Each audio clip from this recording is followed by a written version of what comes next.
Olá, eu sou o professor Wilton Ormundo, diretor pedagógico da Escola Mobile, e este é o Saber em Movimento, um videocast exclusivo e produzido pela Mobile.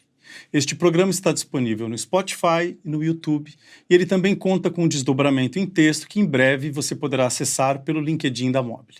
Neste episódio, vamos falar sobre um assunto urgente que tem inquietado muitas famílias e muitos educadores nos últimos anos e que neste ano se tornou ainda mais discutido. As telas, ou melhor, o uso das telas, o perigo das telas, os benefícios das telas, enfim, tudo o que está relacionado às telas, especialmente quando elas são utilizadas por crianças e adolescentes em formação, que é nosso caso.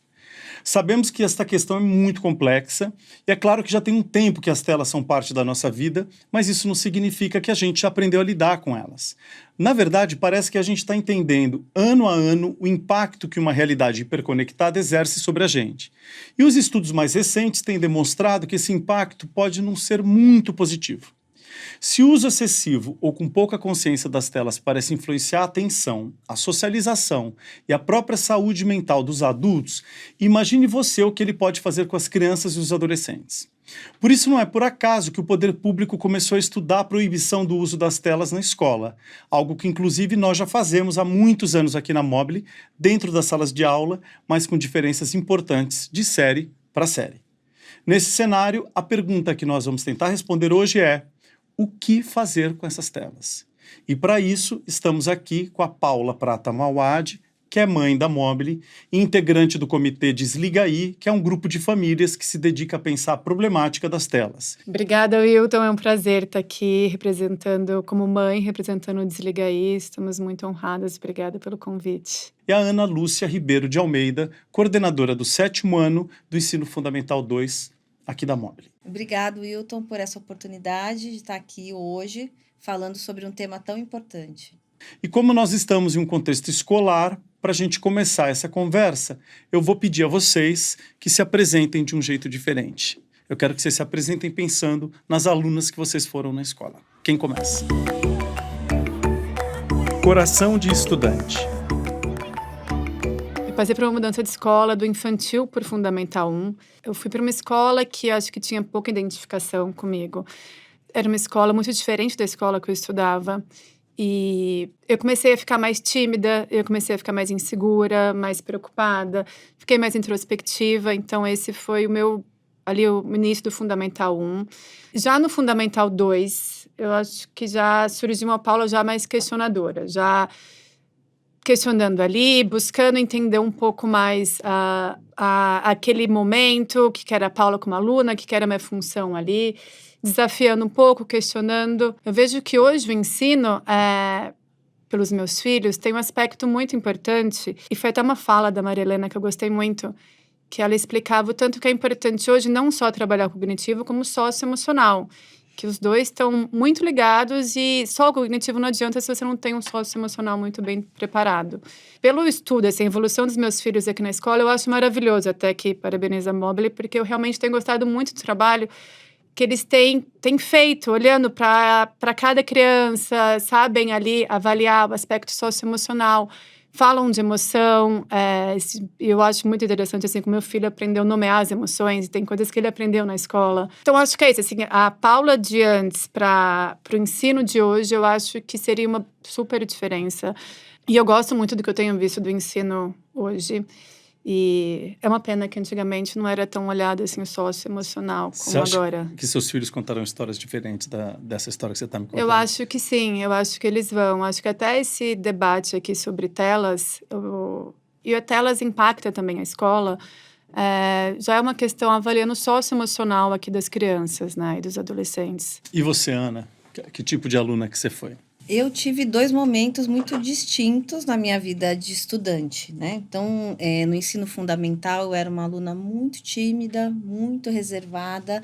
E hoje, fazendo uma reflexão, eu vejo, tinha muita relação com a metodologia da escola que eu estudava, que era uma escola extremamente tradicional e sem protagonismo algum dos estudantes. E eu não tinha a possibilidade de crescer, de me desenvolver a criatividade, então era tudo muito, muito mecânico. E aí eu saí, fui para o ensino fundamental 2 em outra escola, no finalzinho do fundamental 2, e iniciei o meu percurso no magistério, que é a antiga formação de professores.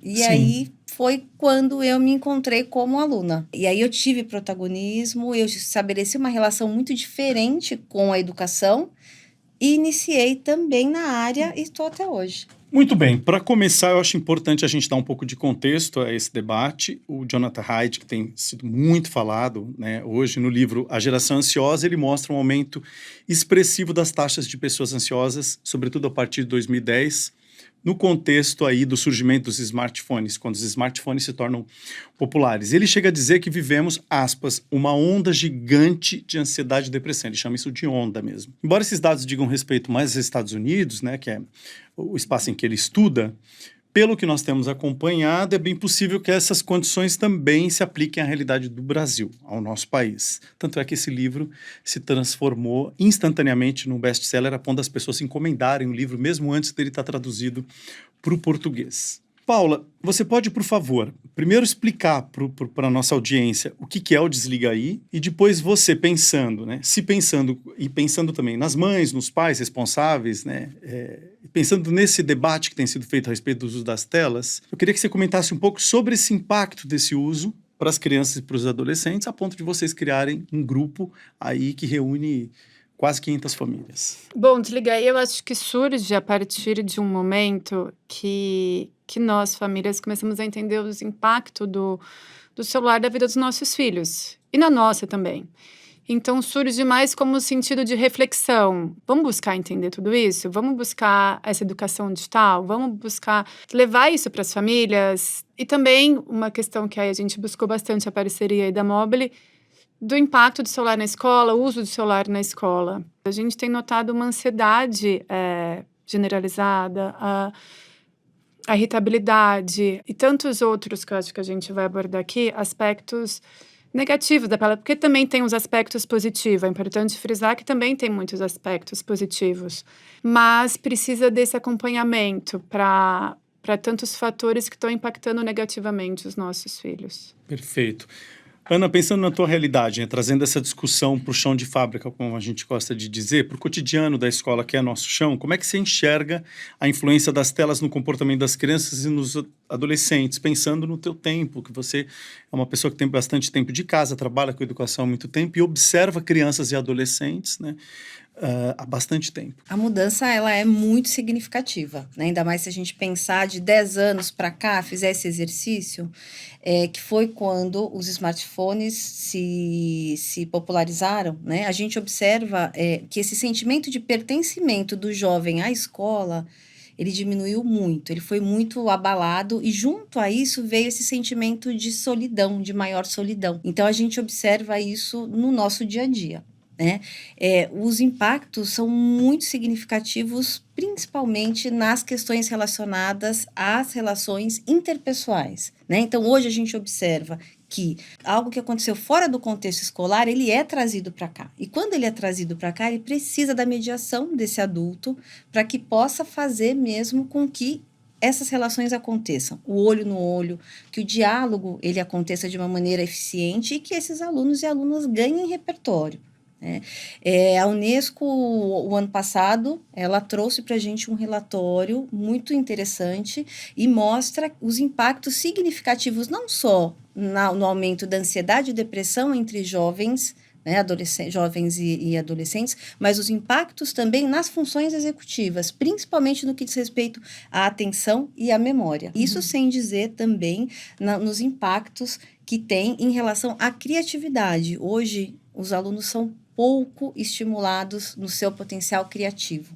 Então, nossos alunos e alunas precisam ser estimulados na questão relacionada às competências da criatividade e na modulação emocional. Né? A modulação da raiva, a modulação da tristeza, a modulação do medo. Esse tem sido o nosso dia a dia. É fazer com que esses jovens entendam aquilo que eles estão sentindo, por isso a importância, Paula, do trabalho com as competências socioemocionais e a modulação desses sentimentos. Eu acho interessante que você traz esse aspecto da criatividade, né? Acontece que essas telas prometeram que elas tornariam essas crianças, esses adolescentes e os adultos mais criativos, né, num primeiro momento, quando as escolas passam a adotar os computadores ou mesmo o uso dos celulares em situações pedagógicas ou não pedagógicas, né? Num primeiro momento, me parece que houve essa quase venda dessa ideia de que a criatividade seria inerente ao próprio uso dessas telas. E você traz um outro aspecto que eu acho interessante, que é quando você observa na escola essas interações sociais, você percebe que elas estão mais prejudicadas, mas nós poderíamos também estender isso a situações de clube, a situações em que as crianças estão brincando em casa e levam os amigos e as amigas para dormir em casa, etc. Ana, na linha ainda do que você está falando, enfim, você que é uma pessoa que vive na escola todos os dias, de que forma você acha que a escola pode fazer para controlar o uso das telas? Porque o Jonathan Haidt, por exemplo, ele vai propor no livro dele, esse best-seller, a proibição total e absoluta dos smartphones em todos os espaços da escola. Eu queria que você falasse um pouco sobre a tua opinião como educadora. A minha ideia é muito parecida com a do autor, tá? Então, eu concordo com o autor, uma medida muito extrema, muito radical, mas nesse momento se faz necessário, né? Eu acho que se a gente tivesse a consciência dos impactos de 10 anos para hoje, a gente faria algo mais gradativo. Mas pensando no que a gente tem hoje, na nossa realidade, é fundamental que a gente tenha uma medida mais extrema para que depois a gente consiga flexibilizar. Um corte, uma espécie de corte. Isso, é muito difícil, né? Então, aqui na Mobile, os alunos e as alunas, eles podem usar na entrada, podiam usar até o primeiro semestre na entrada e na saída, para uma comunicação com a família. Chego aqui 7 horas da manhã, 7h15, e observava aqueles jovens todos juntos, mas jogando, cada um olhando o seu próprio aparelho. Né? E nós tomamos uma medida, a partir agora do segundo semestre, de muita conversa, de muita reflexão, de muito debate, e proibimos o uso nessa entrada e na saída. Por quê? Porque a gente observa a importância das relações sociais também nesse período de entrada na escola, de saída na escola. Essa medida, assim, tem sido aplicada, não tem sido uma tarefa fácil para nós educadores, né, porque é um trabalho assim, diário de conscientização, de muita conversa, para que eles entendam que há benefícios. Então, hoje, eu chego aqui na escola, eu já vejo um cenário diferente e que me agrada muito mais. Então, eu vejo alunos e alunas conversando, sentados no chão, lendo, discutindo sobre uma avaliação, discutindo sobre uma atividade, trocando ideias e até mesmo brincadeiras. Hoje, nossos alunos e alunas têm um repertório muito pobre do brincar. Então, nós temos investido também em jogos analógicos, em brincadeiras, retomando um pouco o que era a época que a gente estudava. Na perspectiva de uma educação midiática, assim, pensando num sentido mais amplo, você acha que estratégias poderiam ser adotadas além dessa da proibição, da adoção dos jogos e tal? Essa ideia da proibição, como eu disse para vocês, é algo que é emergencial. Né? Agora, existe todo um percurso que precisa ser feito para que eles entendam esses benefícios da tela e o uso consciente da tela. Então, a cidadania digital, o letramento digital, ele é fundamental nesse processo. A gente aqui na Mobile tem um projeto que é muito sólido, chamado Conviver Melhor, que é um projeto que a premissa dele é a relação interpessoal e que, há um tempo atrás, a gente começou a perceber que essas relações se estendiam para outro universo, que era o universo digital. E aí nós criamos o Conviver na Web, que é um braço do Conviver Melhor. E o Conviver na Web, ele nos traz essa premissa também da convivência ética dentro dos meios digitais.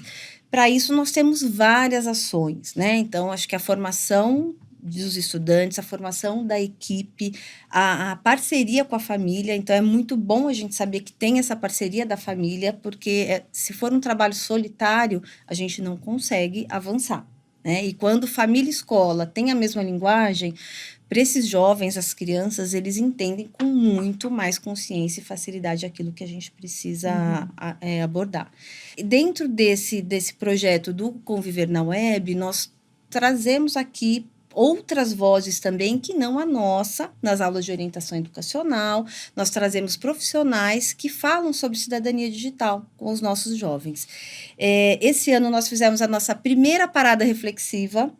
Essa parada, é isso? Explica a parada reflexiva foi um momento em que nós, de fato, paramos, equipe pedagógica, alunos, e fizemos 4 dias de imersão nas discussões relacionadas à convivência ética e saudável no ambiente digital. Tratamos de temas como privacidade. Os conflitos, né? Isso, conflitos. Tivemos também a parte toda de discussão sobre as redes sociais, eu e o WhatsApp, eu e as redes sociais. Vocês traziam casos para eles discutirem? Isso. Perfeito. Também casos. E a parte toda de liberdade de expressão.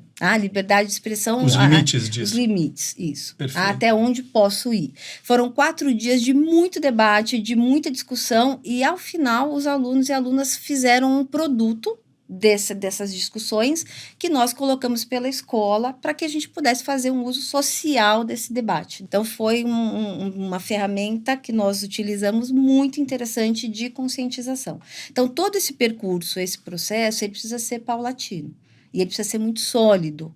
E ele precisa estar no projeto pedagógico, fazer parte do projeto pedagógico da escola. Pensando na convivência como currículo mesmo, né? Exatamente. Paula, é engraçado como a ficção às vezes antecipa algumas coisas que vão acontecer depois, né? A ficção não tem só a função de retratar alguns fenômenos sociais, ela os antecipa de um jeito estranho. Tem um filme que tem 10 anos agora chamado Ela, em que o Joaquim Fênix fica um pouco viciado numa voz que é vivida pela Scarlett Johansson, e ele vai conversando, é uma máquina, e essa máquina vai se adaptando a ele, né?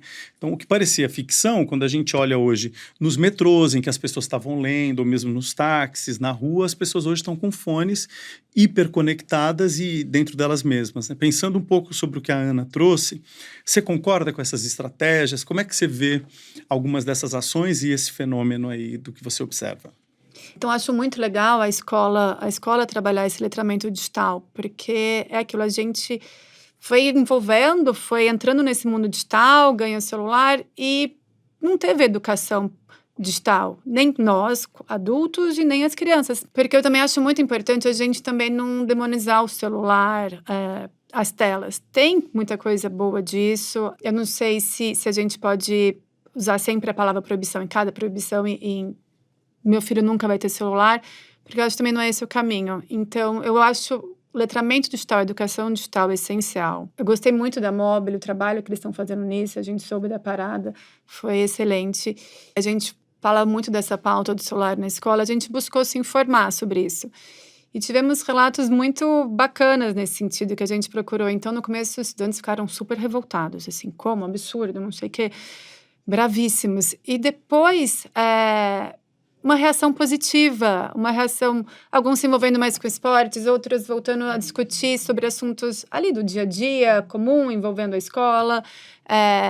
O centro ali não ficou mais o celular, eles começaram a olhar um para o outro. Essa questão da solidão que está tão presente, naquele período escolar deixou de ser. Você tem a interação social, a interação humana, o olho no olho, a conversa, o tom de voz, a brincadeira, a criatividade e às vezes até o tédio, não quero fazer nada, quero ficar aqui, que é essencial, tanto na escola quanto fora da escola. Então, eu concordo muito com esse... E a escola é um grande espaço de ensaio social, né? E de conflito. E esses conflitos são muito naturais e são estruturantes para a formação do cidadão. São essenciais, Estranho né? seria se a gente não discutisse isso, né? Sem O Harari, dúvida. que é esse historiador controverso israelense, ele falando da inteligência artificial, não especificamente das telas, ele vai dizer: por que que, em geral, quando você vai lançar, por exemplo, uma medicação, você passa por várias fases até que ela seja aprovada, etc. Por que que a inteligência artificial, ela também não passa por essas várias fases? Por que que as pessoas não antecipam isso, os estudiosos não olham para isso com mais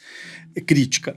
Nós vamos passar agora para o próximo bloco, né, que é um bloco que se chama O Fato É, e ele é relacionado mesmo a narrativas. O fato é... Então, aqui a gente está falando de forma mais abstrata sobre esse tema, que é um tema tão complexo e fascinante ao mesmo tempo, como tudo que é controverso. Eu queria que vocês trouxessem agora alguns exemplos de histórias, de narrativas, ou de coisas que tenham dado muito certo, ou de coisas que não têm dado certo, que vocês têm percebido dentro desse universo dos vícios nas telas, dentro das experiências de vida de vocês. Você com o grupo, né, Desliga Aí, você como mãe, e a Ana pensando aí na perspectiva dela como uma especialista que vive na escola há tanto tempo. Quem começa contando pra gente? Vou contar 2 histórias e depois uma pessoal minha como mãe. A primeira história é uma amiga, ela tem uma filha por volta dos 15 anos. Na época, a filha desse caso, a filha tinha 13 ou 14, não me lembro. A filha tinha uma rede social, ela falou, ela sempre foi muito responsável, madura, bom senso e tal, não vi problema. Tinha rede social. E ela começou a perceber que a filha começou a ficar mais vaidosa. E começou a querer registrar tudo o que acontecia no dia a dia, começou a mudar o jeito da filha. Se você falar, nossa, foi uma problemática imensa. Não, mas ela começou a notar mudanças sutis. De comportamento. De comportamento. E aí, nas reuniões com as amigas em casa, ela percebeu que boa parte do tempo ela e as amigas estavam fazendo ou uma dança, ou uma foto, ou algum momento que pudesse ser registrado em rede social, que tudo, mesmo as comunicações, as conversas, é tudo em função de rede social. Ela falou, eu acho que eu vou tirar essa rede social. E ela tinha uma comunicação muito boa com a filha, sempre foram muito aberta, e conversou com a filha. Falou, você acha que tá te fazendo bem, tudo? É claro que na idade fala, não mãe, tá, por favor, fica. Ela falou, filha, vamos fazer um teste. Vamos tirar essa rede social por um tempo. E tirou. A filha, tá bom, não gostou muito, mas falou, tá bom. E foi interessante que depois de 2 semanas, a filha chegou para ela e falou, mãe, eu me sinto tão mais leve, como se tivesse tirado um peso das minhas costas. E depois de um tempo, uma amiga da filha, também vendo ali que a amiga estava bem leve, assim, que não estava mais aquela preocupação constante da rede social, também deletou a rede dela. E, enfim, eu acho que é um caso interessante, assim, porque talvez a filha volte a ter rede social. Ela falou, em algum momento ela vai voltar a ter, e tudo bem, só espero que ela seja mais madura. A própria filha falou, agora eu não quero, talvez algum dia eu volte a ter, ou não. Tem Assim. Tem pesquisas que apontam que se todos os jovens topassem sair das redes sociais, a pessoa sairia. Ela se sente um pouco obrigada aí pensando nesse sentimento de pertencimento que é tão típico no caso de um adolescente. Você está falando de uma menina de 15 anos. Né? Também. As famílias também se sentem um pouco reféns desse coletivo. Sim. Porque tem essa pressão social também, né? Do filho levando para casa a informação de que todo mundo tem o celular. Que todo mundo, hoje, eu arrisco a dizer que 98% dos nossos jovens têm celular. O celular de alguma forma. Pelo menos dentro de um recorte. Eu acho que, assim, tá tudo bem ter o celular, a questão é como que você lida com ele. O celular tá entrando no lugar do quê? A segunda história é de uma mãe também, que esse caso veio pra gente.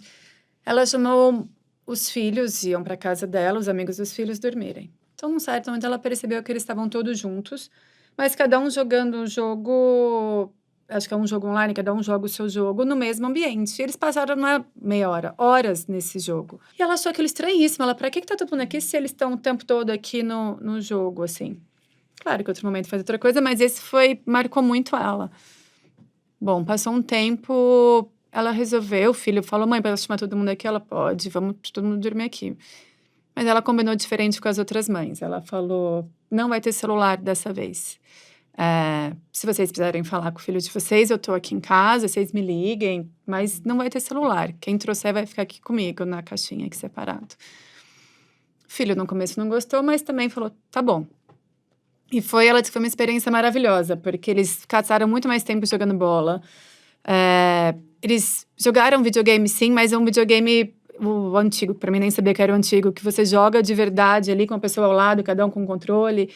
E jogo de tabuleiro, que eles não usavam mais, começaram a jogar jogo de tabuleiro. Enfim, foi super divertido, eles mesmos adoraram. E também contaminou outras mães positivamente a fazer isso em casa, fazer isso com os amigos dos filhos.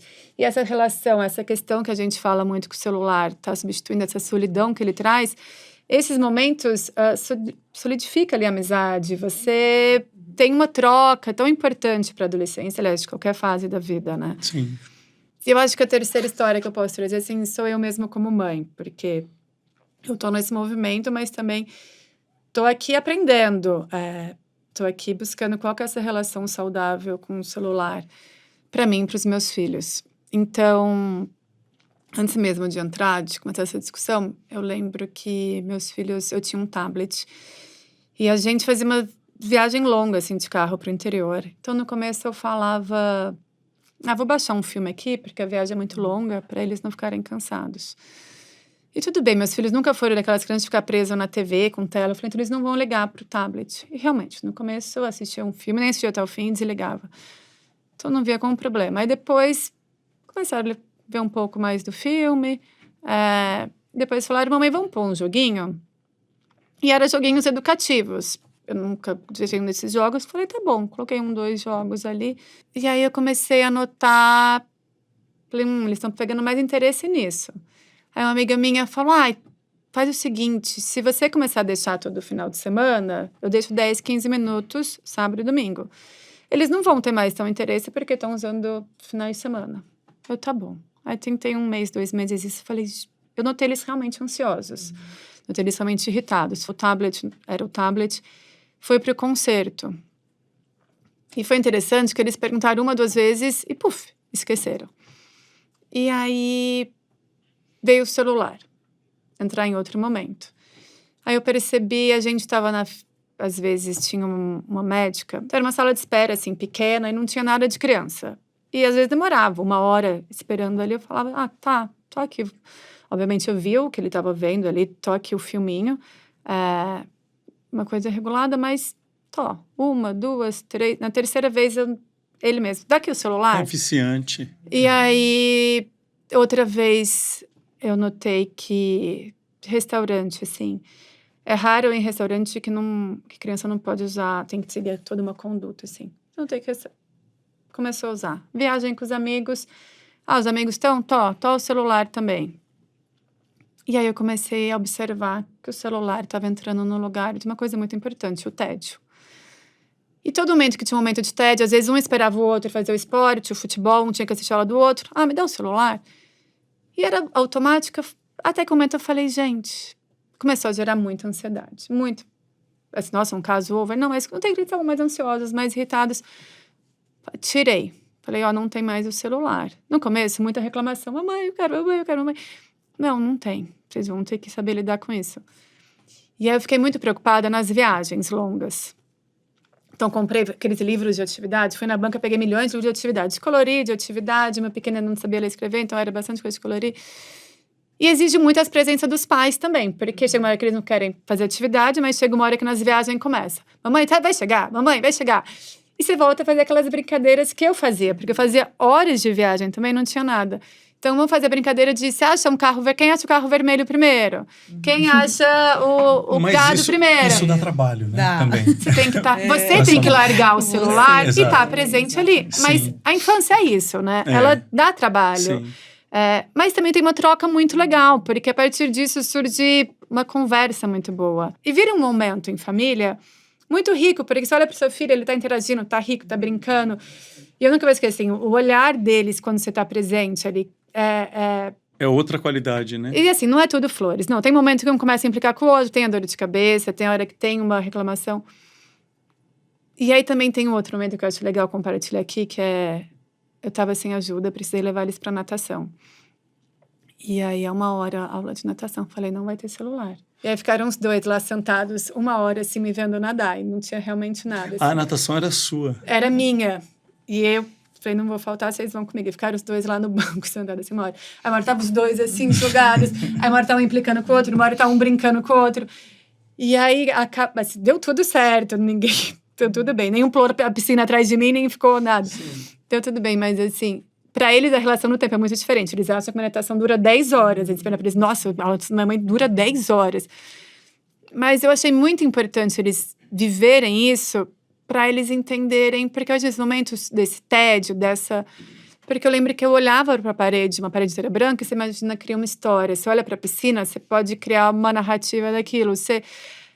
Isso eu acho muito. E eles lidarem com esse sentimento também, e a criatividade. Exatamente, é isso que eu ia dizer. Isso tem a ver com essa questão da criatividade que você trouxe. E a imaginação. E não A subestimar. imaginação. E Aninha, e você? O que você lembra assim, de alguma história interessante? Eu vou trazer um pouco do que a Paula falou em relação a dar também bons modelos, né? Bons exemplos, bons modelos. Com certeza, seus filhos, eles vão conseguir fazer algumas brincadeiras que eles aprenderam com você, com outras crianças também. Então, essa falta de repertório, ela é, assim, é muito evidente hoje, né? Essa falta de repertório de brincadeiras. E eu atendi uma família numa ocasião, e o pai muito preocupado com o desenvolvimento do filho, que ele deixava de fazer as atividades sociais para poder ficar nos jogos, né? Contexto filho único, poucos amigos no prédio, então um menino um pouco mais solitário.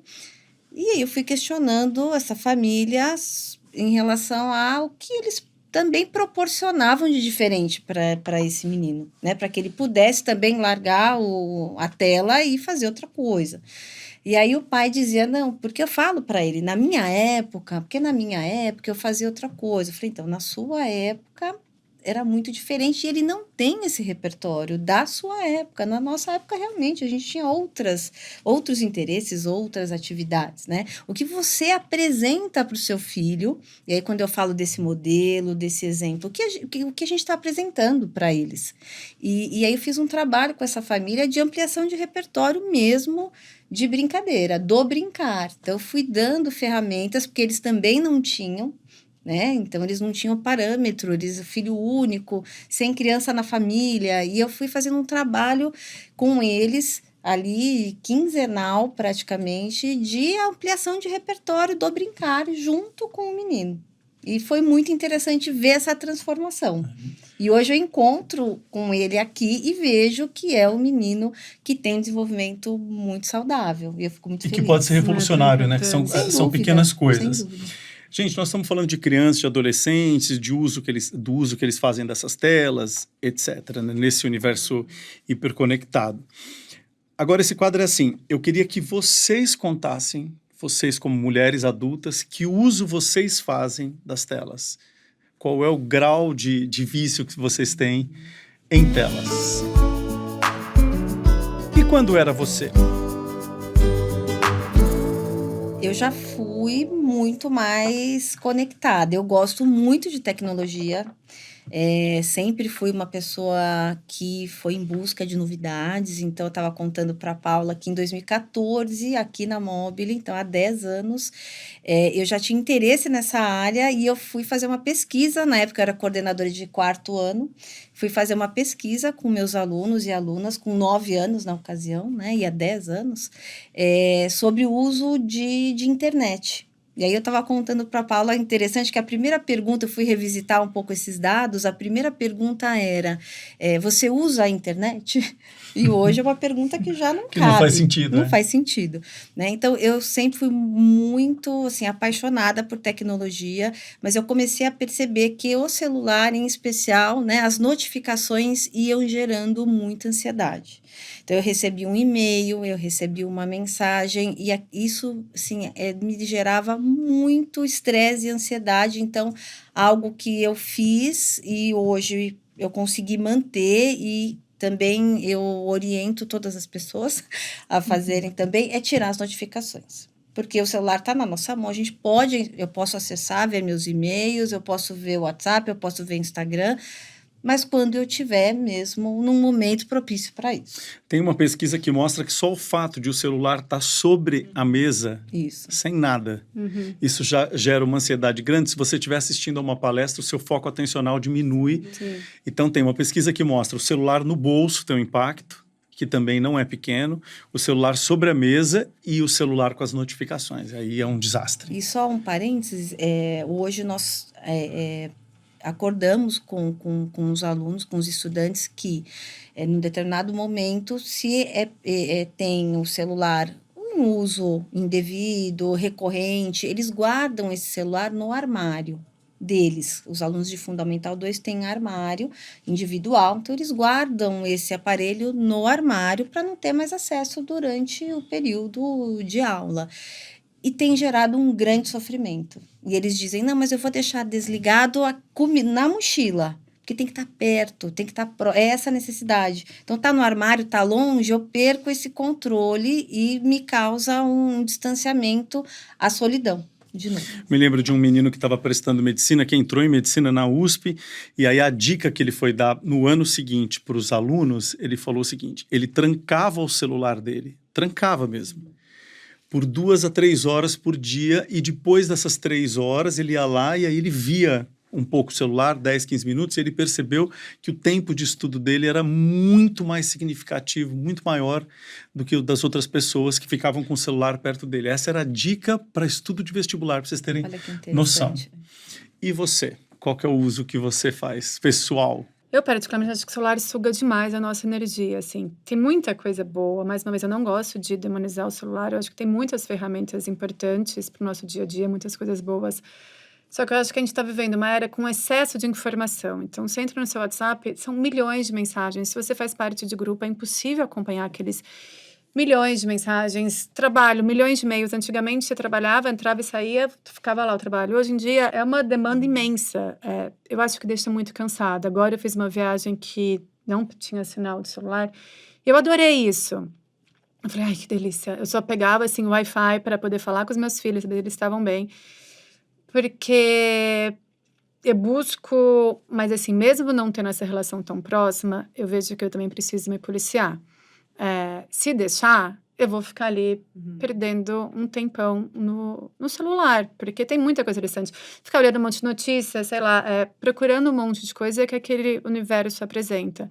Então, acho que é uma questão mesmo de saber se policiar, saber se questionar ali. O celular tá no lugar do quê? De qual emoção? E com relação a mim, eu me faço essa questão. O celular tá no lugar do quê nesse dia? E outra, final de semana com as crianças. Deixa o celular longe, porque se ele tá perto de mim, acaba tirando minha atenção e as crianças percebem isso, né? E falo isso assim, não é romantizando, é porque realmente eu percebi que quando o celular tá perto, tira minha atenção das crianças, Sim. assim. E mesmo sem as crianças, às vezes eu quero ler um livro, assistir um filme, uma série. Se vê aquele negócio lá, a gente fica ansioso, né? Então, e pensando sempre na perspectiva do adulto como um modelo, né? Que muitos pais e muitas mães se esquecem disso, que não é um detalhe em educação, né? Você pode ter um discurso muito bonito a respeito disso, etc. Mas se durante o jantar você está respondendo a todos os teus WhatsApps de trabalho, se exaltando, colocando um áudio para você ouvir na velocidade 2, esse é o modelo que você fornece para as crianças. Muito mais do que aquilo que você está contando para elas sobre como o mundo funciona. Elas vão prestar muito mais atenção na tua coerência ou incoerência. Isso é absolutamente fundamental em educação, quando a gente pensa na criação de crianças e de adolescentes. Agora eu quero que vocês, aqui nesse nosso próximo bloco, vocês possam dar, né, que se chama biblioteca cultural, que é um conceito bastante discutido por nós aqui na Mobile. Eu queria que vocês dessem alguma referência cultural interessante sobre esse tema que nós estamos discutindo aqui e que possa, de alguma forma, auxiliar as pessoas que querem discutir, pensar sobre isso. Enfim, o que vocês dariam como dica? Biblioteca cultural. A Geração Ansiosa, eu gostei muito do livro. E para quem ainda não leu o livro, não tenho tempo, tem uma palestra dele, do Jonathan Haidt, que acho que foi alguns dias antes dele lançar o livro, que é super interessante. Ele traz vários tópicos relevantes ali. Tem, eu acho que é no Spotify, um podcast de uma juíza do Rio, a doutora Vanessa, muito bom também. O livro da doutora Ana Escobar é super didático. Eu gosto muito da abordagem também que a psicanalista Julieta Jerusalski. Isso, uma especialista importante. Tem uma live dela também, super legal, porque são abordagens assim que você não é simplesmente vou proibir o celular porque acho que isso não funciona. Eu cometo milhões de erros por dia e muitos pais, mas que a gente está aprendendo. Então acho que esses que eu trouxe aqui são formatos simples que a gente pode buscar, se aprofundar e a partir disso fazer um aprofundamento maior. E você, Ana? Eu vou trazer um documentário que não é de hoje, mas que vale revisitar, que é o Dilema das Redes. Acho que vale a pena. Está mais atual do que nunca. Mais atual do que nunca. E o livro O Cérebro no Mundo Digital, da Marianne Wolf, que ela é uma neurocientista, ela é especialista em dislexia. E ela faz, assim, por meio de cartas, ela conversa com o leitor, falando sobre a relação do mundo hoje, digital, com o processo leitor. É muito interessante, bem acessível. Chegamos, enfim, ao último bloco do nosso programa, que se chama Se Eu Fosse Você, Eu Anotava, em que a gente compila aí os pontos altos da nossa conversa. Eu vou fazer 2 perguntas e aí a gente vai dando algumas pílulas mesmo do que a gente discutiu aqui. Se eu fosse você, eu anotava. Quais foram, então, as principais transformações provocadas pelo uso das telas nos últimos anos? Vamos fazendo assim, rapidinho. Transformações é ansiedade, é o acesso à informação, a importância que precisa ter do pensamento crítico, a formação do cidadão para ter um pensamento crítico. Acho A que isso solidão, fundamental. que eu acho que afeta a todos, né? Os adultos, crianças, adolescentes, esse sentimento de depressão, isolamento social. Incapacidade de lidar com o tédio, que você trouxe, que é muito com o ócio, importante. de Com o lidar com o ócio. tédio, com as emoções. Eu acho que, para mim, dos fatores mais prejudiciais são que o celular está entrando muito no lugar do relacionamento humano, dessa troca que eu acho essencial, assim, para o desenvolvimento da própria humanidade, para o nosso desenvolvimento. E quando eu penso em crianças e adolescentes, eu acho que isso é muito preocupante. E a segunda pergunta, como é que a escola e a família podem ajudar as crianças e os adolescentes a estabelecer uma relação mais saudável com as telas, já que elas estão aí e não vão desaparecer? Acho que a primeira coisa é a parceria família-escola. Então, eu fico muito feliz hoje de ter essa oportunidade de trocar com a Paula, porque o trabalho solitário, muitas vezes a gente sente que na escola o trabalho está sendo um pouco solitário. E quando a gente tem essa parceria da família, é fundamental para a gente conseguir avançar naquilo que a gente precisa. E o trabalho com a cidadania digital, essa formação dos nossos jovens hoje, ela se faz muito necessária. Né? Como fazer o uso ético da internet, das redes. Eu acho muito importante esse letramento digital, tanto para os pais, para as mães, para os cuidadores e também para os jovens e adolescentes. Eu acho isso essencial. Eu percebi que é essencial, através de todos os estudos, a família ser parceira. E parceira não só da escola, mas também do seu filho. Então, quando chegar o momento de dar o celular para o meu filho, o que eu percebi que é muito importante é sentar com ele, estar com ele ali, compartilhar com ele. Tá vendo ali pode ser um perigo. Tá vendo aquele sinal ali? Aquilo ali pode ser um perigo. Aquele ali é interessante. Aquela loja ali para onde você passar, aquela lá é interessante. Esse caminho aqui, talvez tenha que ter mais atenção. Eu espero, então, poder compartilhar, estar com ele presente, assim, porque proibir não vai resolver, uma hora ele vai ter aquilo, então como fazer o bom uso? E eventualmente pode ser que ele passe por algum problema ou outro, apesar de ter todo esse trabalho, mas eu espero estar do lado ali, ter essa visão, compartilhar, estar presente, ter essa troca, ter essa conversa. Você quer tal jogo? Então vamos entender como que funciona esse jogo, vamos jogar junto, quer a rede social? Então vamos entender que essa rede social, os impactos. Vamos entender sobre cyberbullying, sobre pedofilia, entender as informações que troca no mundo de WhatsApp, que às vezes a gente sabe que tem informações muito perigosas ali, saber identificar isso. Então, acho que mais do que proibir, é realmente estar do lado do seu filho, ensinar tudo isso e não largar, assim, continuar do lado. Vai lá, a doutora Ana, no livro dela, ela traz uma série, assim, de 10 a 13, de 12 a 10, depende da idade que você dá, 12, 13, enfim, celular. Depois de 13 a 16, como que você deve seguir? Mas é essencial em todas as fases, assim, você acompanhar. Se não for diariamente, tá perto ali, entender. Meu filho acessa tal vídeos.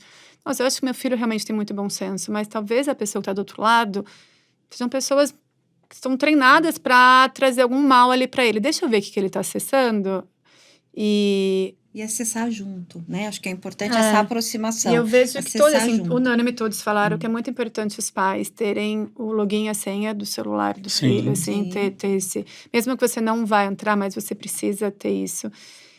E ter essa confiança um no outro, nutrir isso, essa conversa, compartilhar, eu acho essencial para uma vida mais saudável, porque para que eles busquem o que tem melhor dessa tecnologia e nos perigos que vão ter, você tá ali para poder auxiliar.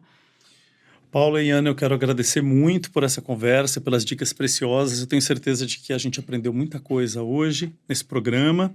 Eu fico com uma lembrança de uma amiga que também há alguns anos era uma menininha de 15 anos, né, a filha dela, e uma hora, em uma discussão que eu tive com ela, ela me falou, não, eu não olho o celular da minha filha porque isso é uma questão de privacidade. Eu falei, não, alguém que tenha 15 anos de idade, que está sob a tua responsabilidade, e para quem você tem a função de educar, é a tua responsabilidade estar assim, é seu dever. Então, eu acho que essas coisas não podem ficar misturadas, né? Porque existe tanta coisa dentro desse universo que a gente precisa tomar muito cuidado e não perder o nosso papel.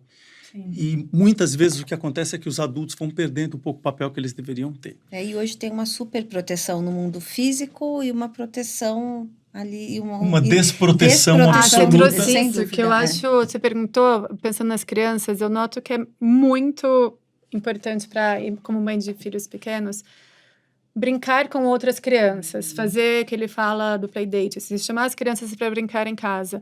Isso é tão maravilhoso e tão, assim, por sorte eu moro num prédio onde já tem muitas crianças, então eles passam sempre muito tempo na quadra.